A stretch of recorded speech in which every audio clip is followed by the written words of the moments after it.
વિદ્યાર્થી મિત્રો, chapter number 15 વનસ્પતિમાં વૃદ્ધિ અને વિકાસ.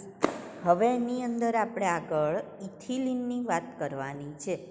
તો ટૂંક નોંધ લખો. ઇથિલિન અથવા સરળ વાયુરૂપ બાષ્પશીલ પીજીઆર એટલે પ્લાન્ટ ગ્રોથ રેગ્યુલેટર. તો સરળ વાયુરૂપ પ્લાન્ટ ગ્રોથ રેગ્યુલેટર કયો છે? ઇથિલિન. એનું સંશ્લેષણ સ્થાનનો મતલબ થાય એની ઉત્પત્તિ. તો કઈ જગ્યાએ એની ઉત્પત્તિ થાય છે? કઈ જગ્યાએ આપણને એનું ઉત્પત્તિ સ્થાન જોવા મળશે? તો કે જીર્ણ પામતી પેશી અને પાકેલા ફળ. ક્યાં જોવા મળશે? જીર્ણ પામતી પેશી અને પાકેલા ફળમાં જોવા મળશે. હવે એનો સૌથી વધુ ઉપયોગી ઇથિલિન અથવા સ્ત્રોત કયો? તો એનું ઉદાહરણ છે ઇથિફોન. કયું છે? ઇથિફોન. ઇથિફોન જે છે એ ટામેટાં અને સફરજનમાં પરિપક્વતા વેગ વધારશે. એટલે શું કરશે? ટામેટાં અને સફરજનને ઝડપથી પરિપક્વ કરી દેવાનું કામ કરશે. પરિપક્વતા વેગ વધાર્યો એટલે એને ઝડપથી કેવા કરી દીધા? પરિપક્વ કરી દે છે. જેના કારણે પુષ્પ તથા ફળ પતન પણ થાય છે. જેના કારણે શું થશે? પુષ્પ તથા ફળ પતન. હવે જો આપણે ઇથિલિનની અસરો જોઈએ તો એમાં આપણે કહ્યું કે જીર્ણતા ધરાવતી પેશીમાં જોવા મળે. તો એનો મતલબ એનું કાર્ય શું? તો કે પર્ણ અને પુષ્પમાં જીર્ણતા કરે છે. હવે જો જીર્ણતા એટલે ઘસારો, અને જેમ જેમ ઘસારો લાગે તો ધીરે ધીરે પર્ણ કે પુષ્પ શું થશે? તો કે પતન થાય છે, એટલે કે ખરી પડે છે. ફળ પકવવાની ક્રિયા કરે છે. તો ફળને જે એનો સમયગાળો છે એના કરતાં પહેલાં પકવી દેવાની ક્રિયા કરશે. અને એ દરમિયાન વનસ્પતિમાં શ્વસન દરમાં વધારો કરશે. જ્યારે આ ફળ પકવવાની ક્રિયા કરે એ દરમિયાન વનસ્પતિમાં શું કરશે? કે વનસ્પતિના શ્વસન દરમાં વધારો કરવાનું કામ કરશે, જેને આકસ્મિક શ્વસન તરીકે પણ ઓળખવામાં આવે છે. શેના તરીકે ઓળખીશું? આકસ્મિક શ્વસન. હવે જો આંબાની વાત કરીએ, કેટલીક અસરો એની એવી લાગે આપણને કે એ વૃદ્ધિ પ્રેરક તરીકેની અસર હોય એવું.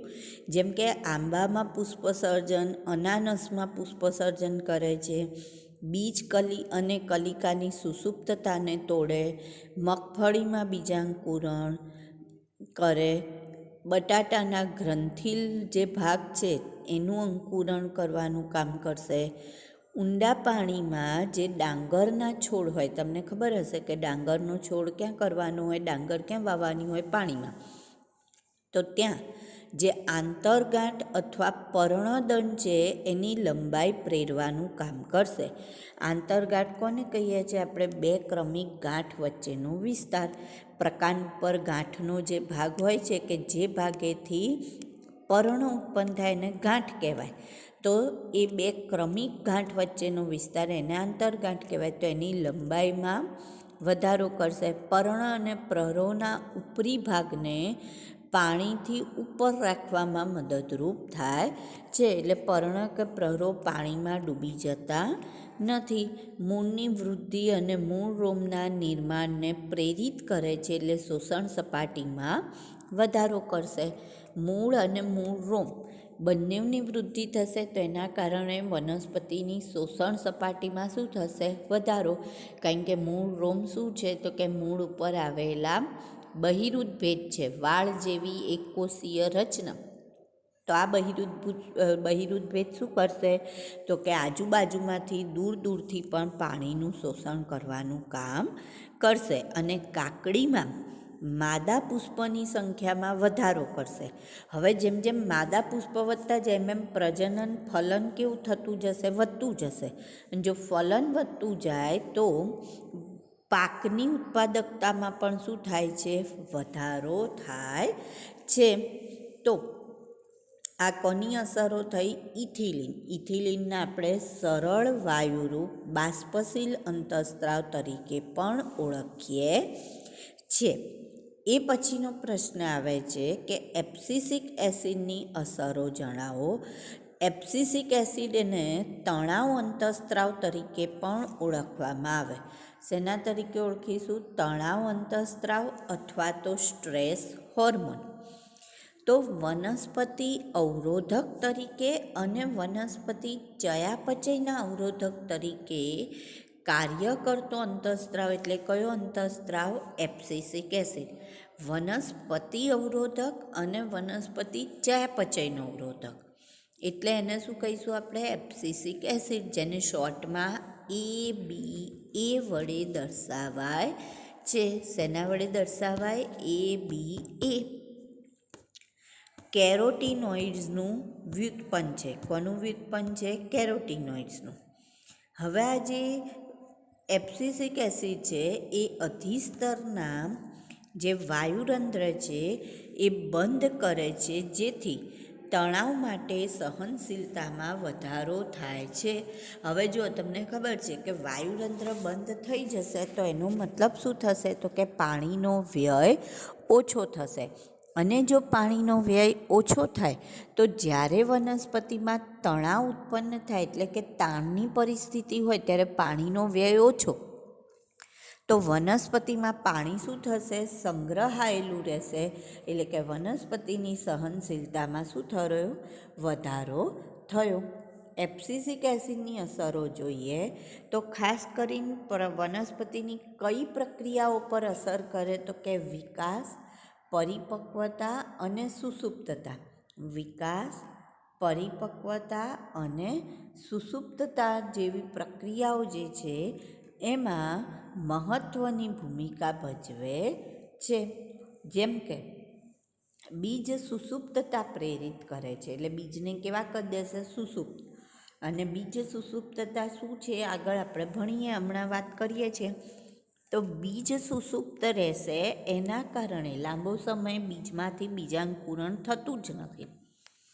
અને જો બીજાંકુરણ ન થાય તો બીજ કેવા બની જાય? તો કે શુષ્ક બને છે અને વૃદ્ધિ માટે પ્રતિકૂળ પરિબળથી બીજને બચાવવાનું કામ કરશે. ઘણી બધી પરિસ્થિતિમાં ABA એ GA માટે પ્રતિરોધક ભૂમિકા ભજવે છે. ABA એટલે એબ્સિસિક એસિડ. તો ઘણી બધી પરિસ્થિતિ એવી હોય છે કે જેમાં એબ્સિસિક એસિડ જિબ્રેલિક એસિડ માટે અથવા તો જિબ્રેલિન માટે પ્રતિરોધક તરીકેની ભૂમિકા ભજવતું હોય છે. એનો મતલબ એબ્સિસિક હાજર તો GA ગેરહાજર, GA હાજર તો એબ્સિસિક ગેરહાજર. એ પ્રમાણે બંને એકબીજાના પૂરક બનીને વિરોધાર્થી બનીને કાર્ય કરશે. હવે એનાથી આગળનો પ્રશ્ન આવે છે, પ્રકાશ અવધિ એટલે શું? ટૂંક નોંધ લખો. તો કેટલીક વનસ્પતિમાં પુષ્પસર્જન વધારવા માટે પ્રકાશનો નિશ્ચિત સમયગાળો આવશ્યક હોય. પુષ્પસર્જન વધારવું હોય તો એના માટે પ્રકાશનો નિશ્ચિત સમયગાળો જરૂરી છે. વનસ્પતિના પુષ્પોત્સર્જન ઉપર અથવા પુષ્પોદ્ભવ ઉપર દિવસ અને રાત્રિની સાપેક્ષ લંબાઈની અસરને પ્રકાશ અવધિ કહે છે. અવધિ એટલે સમયગાળો, પ્રકાશનો સમયગાળો. તો પ્રકાશનો જે સમયગાળો છે એ કેટલો પ્રાપ્ત થાય છે એના ઉપર વનસ્પતિમાં પુષ્પોદ્ભવની પ્રક્રિયા થાય, એનો મતલબ પુષ્પસર્જન થાય. કેટલીક વનસ્પતિ એવી હોય છે કે જેને બહુ લાંબો સમય પ્રકાશ મળે તો જ પુષ્પોદ્ભવ થાય, એટલે કે ઉનાળામાં. અને કેટલીક વનસ્પતિ એવી હોય છે કે જેને બહુ ઓછા સમય માટે પ્રકાશ મળે તો પણ પુષ્પોદ્ભવ થાય, જેમ કે શિયાળામાં હોય. અને કેટલીક વનસ્પતિ એવી હોય છે કે જેમાં પુષ્પોદ્ભવ પર પ્રકાશની કોઈ જ અસર હોતી નથી, એટલે કે વધુ પ્રકાશ મળે કે ઓછો પ્રકાશ, પણ એમાં પુષ્પોદ્ભવ થાય જ છે. તો એવી વનસ્પતિને આપણે તટસ્થ દિવસી વનસ્પતિ કહીશું. તો અહીંયા જે પ્રકાશની પ્રાપ્તિ છે એના આધારે આપણે વનસ્પતિને 3 પ્રકારમાં વહેંચીએ છીએ. પણ એના પહેલાં જો આપણે એના શોધકની વાત કરીએ તો ગાર્નર અને એલાર્ડ નામના જે વૈજ્ઞાનિકો છે એમણે તમાકુની એક વિકૃત જે જાત હતી એની અંદર આની શોધ કરી. ગાર્નર અને એલાર્ડ એમણે તમાકુની વિકૃત જાતમાં પ્રકાશ અવધિનો અભ્યાસ કર્યો. તો હવે જે પ્રકાર છે એમાં પહેલો પ્રકાર જોઈએ દીર્ઘ દિવસીય વનસ્પતિ, બીજો છે લઘુ દિવસીય વનસ્પતિ અને ત્રીજો છે તટસ્થ દિવસીય વનસ્પતિ. તો દીર્ઘનો મતલબ શું થશે? તો દીર્ઘ એટલે વધારે અને લઘુ એટલે ઓછું. તો જે નિયત સમયગાળો હોય એનાથી વધારે પ્રકાશની જરૂર પડે તો દીર્ઘ દિવસી, એટલે કે પુષ્પસર્જન માટે નિયત પ્રકાશ અવધિથી વધારે પ્રકાશની જરૂર હોય તો દીર્ઘ દિવસીય કહે છે. લઘુ દિવસીયમાં શું કહીશું આપણે? કે પુષ્પસર્જન માટે નિયત પ્રકાશ અવધિથી ઓછા સમય માટે પ્રકાશની જરૂર પડે તો એને આપણે ધારો કે 10 કલાક નિયત સમયગાળો લખ્યો હોય અને એના બદલે 2 જ કલાકની જરૂર પડતી હોય કે 2 કલાક બી સૂર્યપ્રકાશ મળી રહે તો ચાલશે, તો એને આપણે લઘુ દિવસીય વનસ્પતિ કહીએ છીએ. જેમાં તમાકુ, શેરડી, ડાંગર, સોયાબીન, ગાડરિયું એવા એના ઉદાહરણ લઈ શકાય. પછી આવશે તટસ્થ દિવસીય વનસ્પતિ. તો કોઈ નિશ્ચિત સમયગાળા માટે પ્રકાશની જરૂર હોતી નથી, એટલે વધુ પણ મળે ઓછો પણ મળે ગમે તેટલો મળે, પણ પુષ્પસર્જન અથવા પુષ્પોદ્ભવ થાય છે. જેમાં ઉદાહરણ છે મકાઈ, પછી કાકડી, ટામેટાં, કપાસ અને સૂર્યમુખી. હવે આજે પ્રકાશ અવધિની આપણે વાત કરીએ છીએ તો જે લઘુ દિવસીય વનસ્પતિ છે કે જેને ઓછા સમય માટે પ્રકાશની જરૂર છે, પણ જો એને વધુ સમય માટે પ્રકાશ મળે તો શું થાય? તો કે એ કાર્ય કરી શકે નહીં. એના જે પર્ણ, પ્રકાંડ એ બધું કેવું થઈ જાય? તો કે રોગિષ્ટ સ્થિતિમાં મુકાઈ જાય છે. એવી જ રીતના જે દીર્ઘ દિવસીય છે કે જેને વધારે સમય માટે પ્રકાશની જરૂર છે, જો એને ઓછો સમય પ્રકાશ પૂરો પાડવામાં આવે તો પણ એની અંદર પુષ્પોદ્ભવ થતો નથી. જેમાં ઉદાહરણ બીટ, જવ, ખસખસ, ઘઉંનું આપણે લઈ શકીએ. બરાબર, સારું. હવે આના માટે જવાબદાર રંજક દ્રવ્ય કયું? તો કે ફાઇટોક્રોમ નામનું રંજક દ્રવ્ય એ પુષ્પોદ્ભવ માટે જવાબદાર છે. પુષ્પોદ્ભવ માટે કયું જવાબદાર છે? ફાઇટોક્રોમ રંજક દ્રવ્ય. પ્રકાશ અવધિની ઉત્તેજના પર્ણ દ્વારા મેળવાય છે. પ્રકાશ અવધિની ઉત્તેજના કોના દ્વારા પ્રાપ્ત થશે? પર્ણ દ્વારા પ્રાપ્ત થશે. અને આ માટે જવાબદાર અંતઃસ્ત્રાવ ફ્લોરિજન. એવું માનવામાં આવે છે કે ફ્લોરિજન અંતઃસ્ત્રાવ એ પર્ણ દ્વારા ઉત્તેજિત થઈને સ્ત્રાવ પામે છે, જે પુષ્પોદ્ભવ માટે જવાબદાર છે. અને તેથી પર્ણથી પ્રરોના અગ્રભાગ સુધી આ અંતઃસ્ત્રાવ વહન પામે છે. ક્યાંથી ક્યાં સુધી? પર્ણથી પ્રરોના અગ્રભાગ સુધી, ટોચ સુધી વહન પામે છે. કયો અંતઃસ્ત્રાવ છે? ફ્લોરિજન. કયો? ફ્લોરિજન. ત્યાર પછી આવશે પ્રશ્ન, ટૂંક નોંધ લખો. અથવા એને શબ્દ સમજાવો વાસંતીકરણ. તો આ જે વાસંતીકરણ છે એમાં વનસ્પતિના જે પલાળેલા બીજ હોય, કોઈ પણ વનસ્પતિ હોય, ઘઉં હોય, મગ હોય, વાલ હોય, વટાણા, ચણા, એવી કોઈ પણ વનસ્પતિ હોય એના પલાળેલા બીજને નિશ્ચિત નીચા તાપમાને ચોક્કસ સમય માટે રાખવાથી તેમાં વધુ ઝડપી અને સારું અંકુરણ પ્રેરાય છે.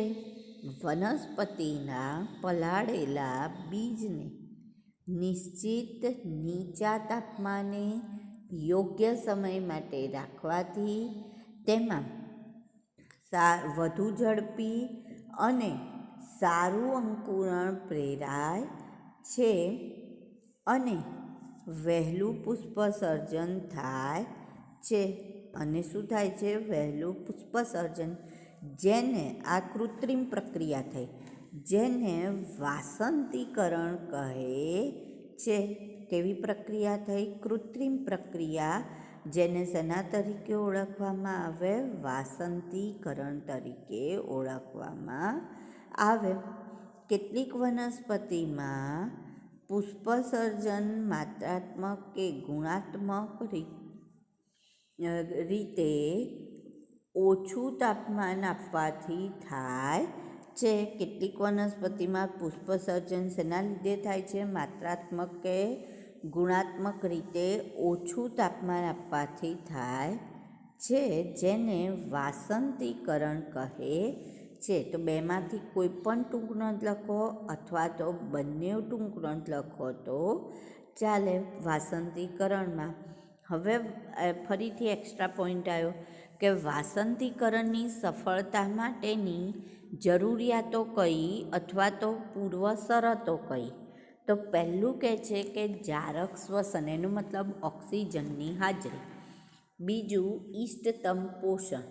ત્રીજું ઇષ્ટતમ રીતે પાણીની પ્રાપ્યતા. અને ચોથું નીચું તાપમાન ચોક્કસ સમયગાળા માટે નીચું તાપમાન. હવે એના ઉદાહરણ લઈએ તો ઘઉં, જવ, રાઈ, બાજરી, કપાસ, એના જે બીજ છે એને 1 થી 10 ડિગ્રી સેલ્સિયસ તાપમાને રાખીએ અથવા તો એટલું તાપમાન જો એને પૂરું પાડીએ તો વધુ સમયસર પાક મેળવી શકાય છે. હવે જે ઘઉં, જવ અને રાઈ છે એની આપણને કેટલી જાતો જોવા મળે છે? 2 પ્રકારની જાતો જોવા મળે છે. શિયાળાની જાત અને વસંતની જાત. શિયાળાની જાતને ક્યારે વાવવાની છે? શરદ ઋતુમાં. અને વસંતની જાત વસંતમાં વાવવામાં આવે છે. હવે જે શિયાળાની જાત છે એને શરદમાં વાવી પછી આખો શિયાળો એમાં વૃદ્ધિ થશે. વસંતમાં પુષ્પસર્જન અને ફળસર્જન, અને છેલ્લે મધ્ય ગ્રીષ્મ ઋતુ આવે ત્યારે એની કાપણી શરૂ થાય. જ્યારે અહીંયા શું થાય? કાપણી નથી કરવાની. પછી અહીંયા ઋતુની જે સમાપ્તિ છે એમાં અથવા તો ઋતુના અંત ભાગ સુધીમાં પુષ્પ અને ફળ સર્જન થાય છે.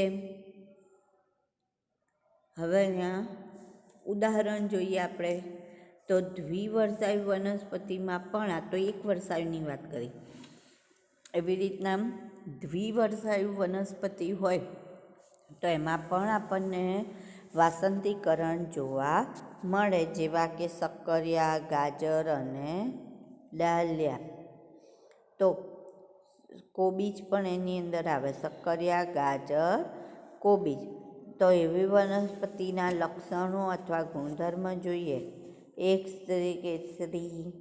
પ્રથમ ઋતુમાં શું ઉગે છે? વનસ્પતિ ઉગે, વૃદ્ધિ પામે અને પુખ્તતા મેળવે છે.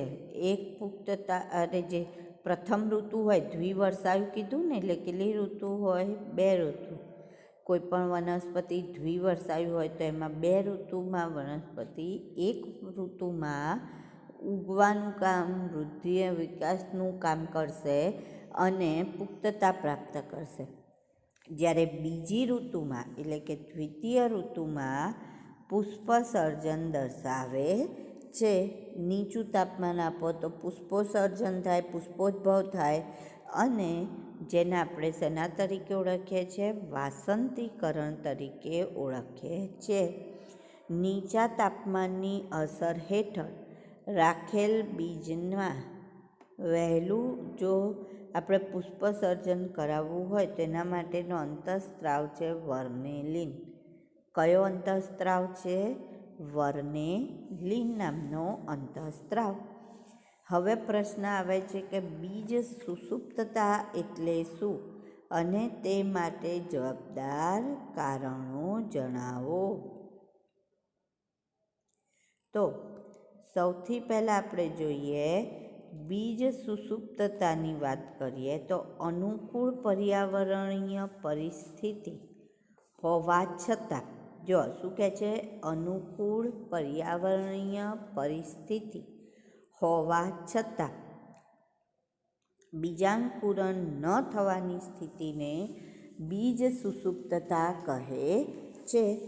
અનુકૂળ પર્યાવરણીય પરિસ્થિતિ છે એને બધું જ મળી રહે છે, તેમ છતાં બીજમાંથી બીજાંકુરણ ન થાય તો એને શું કહેવાય? બીજ સુષુપ્તતા.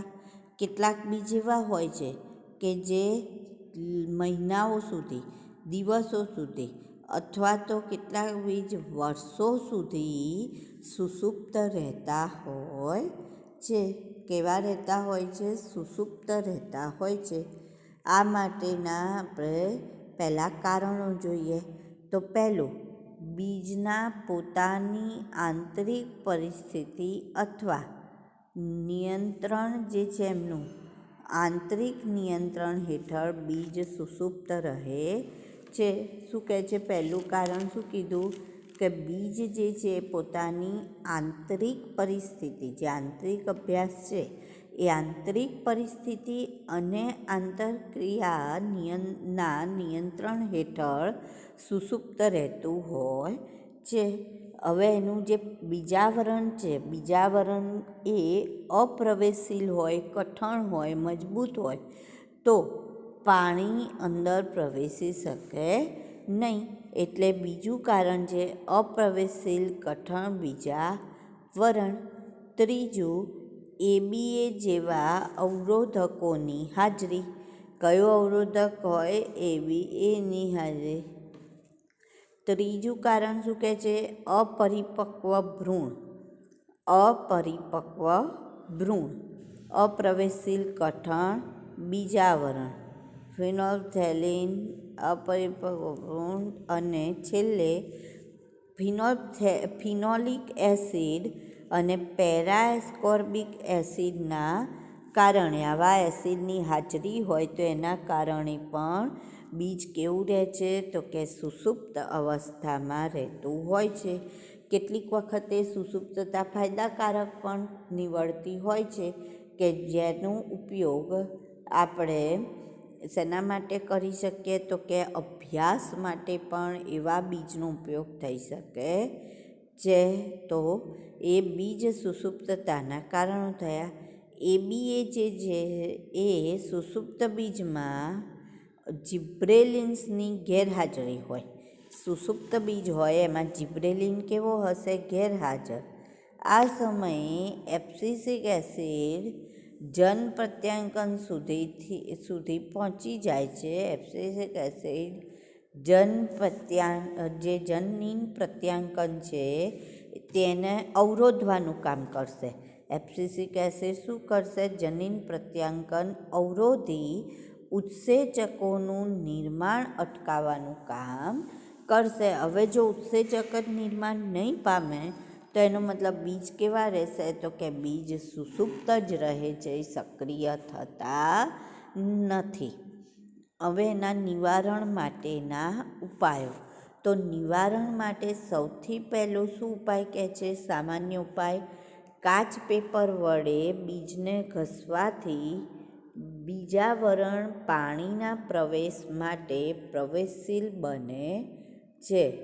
બીજાવરણને આપણે શું કહ્યું હતું? કઠણ હોય, મજબૂત હોય. જે પાણી માટે કેવું છે? તો કે અપ્રવેશશીલ છે, પાણીને અંદર પ્રવેશવા દેતું નથી. તો આપણે શું કરવાનું? કાચ પેપર કે પેલું બુઠ્ઠું ચપ્પુ હોય એના વડે એને ઘસવાનું બીજને. તો જ્યારે બીજને ઘસવામાં આવે તો એના કારણે શું થશે? તો કે પેલું બીજાવરણ નરમ બનશે, અને નરમ બને તો પાણી અંદર પ્રવેશી શકે છે. ઝડપથી બીજને રેતી ભરેલા ફ્લાસ્કમાં હલાવવામાં આવે, એટલે રેતી ભરી દીધેલી હોય, પેલી દરિયા કિનારાની રેતી હોય એવી રીતે ભરી આ જે બીજ હોય એ બીજને આપણે ફ્લાસ્કમાં ભરીશું અને બરાબર હલાવીશું. તો હલાવવાથી આપણને શું થશે? તો કે એનું જે પેલું કઠણ બીજાવરણ છે એ થોડું કેવું થાય છે? તો કે નરમ બને છે અને પાણી માટે પ્રવેશશીલ બને છે. ત્રીજું, કુદરતમાં સૂક્ષ્મજીવોની ક્રિયાવિધિ દ્વારા. કુદરતની અંદર જે પણ સૂક્ષ્મજીવો છે, બેક્ટેરિયા છે, એમની ક્રિયાવિધિ દ્વારા, એટલે કે બેક્ટેરિયાનો ઉપયોગ કરીને પણ આપણે એને કેવું કરી શકીએ છીએ? તો કે એના બીજ સુષુપ્તતા દૂર કરી શકીએ છીએ. પ્રાણીઓના પાચન માર્ગમાંથી પસાર કરીને, પ્રાણીઓનો પાચન માર્ગ હોય એમાંથી પસાર કરવાથી પણ આપણને શુદ્ધ મળે છે. ઓટુયુક્ત એસિડ તથા ઓટુયુક્ત પર્યાવરણમાં ભીંજવેલા બીજને નિશ્ચિત સમય માટે ઊંચું કે નીચું તાપમાન પૂરું પાડવાથી, હવે ઓટુયુક્ત એટલે ઓક્સિજનયુક્ત જે પર્યાવરણ હોય એમાં ભીંજવેલા બીજને નિશ્ચિત સમય માટે ઊંચું કે નીચું શું કરવાનું છે? તાપમાન આપવાનું છે. આગળ જિબ્રેલિક એસિડ જે છે એ અને નાઇટ્રેટ એની સારવાર આપે. જિબ્રેલિક એસિડ અને નાઇટ્રેટની શું આપવાની છે? સારવાર. પછી છેલ્લે એવું કહે છે કે પર્યાવરણીય પ્રતિબંધમાં ફેરફાર લાવીને આપણે કરી શકીએ છીએ. તો કયા પર્યાવરણીય પરિસ્થિતિ છે? તો તાપમાન અને આપણે પ્રકાશ. તો પ્રકાશ અને તાપમાનમાં ફેરફાર કરીને, વધઘટ કરીને આપણે શું કરી શકીએ? બીજ સુષુપ્તતાને નિવારણ કરી શકીએ છીએ. તો બીજ સુષુપ્તતા એટલે શું અને એના નિવારણ માટેના જે ઉપાયો હતા એ ઉપાયોની પણ આપણે વાત કરી ચૂક્યા. તો અહીંયા આપણું જે આ ચેપ્ટર છે, ચેપ્ટર નંબર 15, વનસ્પતિમાં વૃદ્ધિ અને વિકાસ, એની વાત આપણે અહીંયા પૂર્ણ થાય છે.